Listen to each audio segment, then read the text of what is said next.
खुलुमबाय।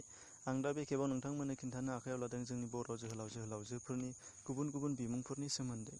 लोगोफोर, जोंनि बर' जोहोलाव जोहोलावजोफोरा गोदोनिफ्रायनो गोबां समाव गोबां बिथिङाव गुबुन गुबुन हाबाफारि एबा गावबा गावनि गोहो बोलोखौ दिन्थिनायनि गेजेरजों सोरखारि एबा जोंनि बर' समाजनिफ्राय गोबांथार बिमुंफोर मोनबोदों।